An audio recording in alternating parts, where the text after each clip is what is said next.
CC camera তৈরি করেছি। সেই সিসি ক্যামেরার কাজ কি? আমার পেছনে পর্দা রয়েছে, তার পেছনে কি হচ্ছে আমি বলে দিতে পারবো না।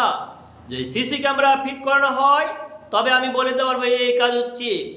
আমাদের অল্প জ্ঞান অল্প বুদ্ধিতে এই কাজ যদি করতে পারি, আল্লাহ রাব্বুল আলামিনের সমুদ্র সমতলে ইলম রয়েছে, শিক্ষা রয়েছে, জ্ঞান রয়েছে, তিনি কি করতে পারবেন না? তিনি অবশ্যই করতে পারবেন।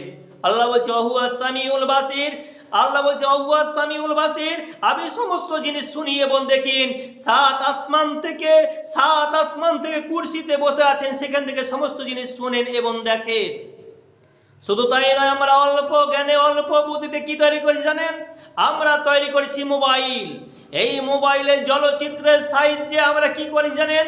আজকে যদি আমি আরবের মানুষেরকে যে ফোন লাগাই, ওই আরবের মানুষের সঙ্গে আমি কথা বলতে পারবো এখান থেকে। তো অনুরূপভাবে আল্লাহ রাব্বুল আলামিন তিনি শুনতে পাবেন কি পাবেন না তার প্রমাণ দিচ্ছে যে ওহুয়া সামিউল বাসির, আমি সাত আসমান সাত জমিনের উপর থেকে কুরসির উপর বসে আছি, সেখান থেকে আমি শুনি এবং দেখি। কি বলছে? ওহুয়া সামিউল বাসির, আমি সমস্ত জিনিস শুনি এবং দেখি। তাহলে সাত আসমান সাত জমিনের উপরে যে কুরসি রয়েছে, সাত আসমানের উপরে যে কুরসি রয়েছে, সেই কুরসির উপর বসে বসে আল্লাহ রাব্বুল আলামিন সমস্ত জিনিস শোনেন এবং দেখেন।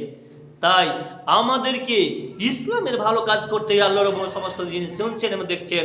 অতএব আমরা কোনো মতে পাশে দিতে পারবো না। অতএব আমাদেরকে ভালো ভালো কাজ করতে হবে, তবে আমাদের বাসস্থান হবে জান্নাত। আর আমরা যদি অন্যায় কাজ করি, আমরা ইসলামের বিরুদ্ধে কাজ করি, তাহলে আমাদের বাসস্থান হবে জাহান্নাম। দুটা রাস্তা, একটা হিজবুল্লাহ একটা হিজবুল শয়তান। আপনি হিজবুল্লাহ আল্লাহর রাস্তা ধরলে আপনার বাসস্থান হবে জান্নাত, আর হিজবুল শয়তানের রাস্তা ধরলে আপনার বাসস্থান হবে জাহান্নাম।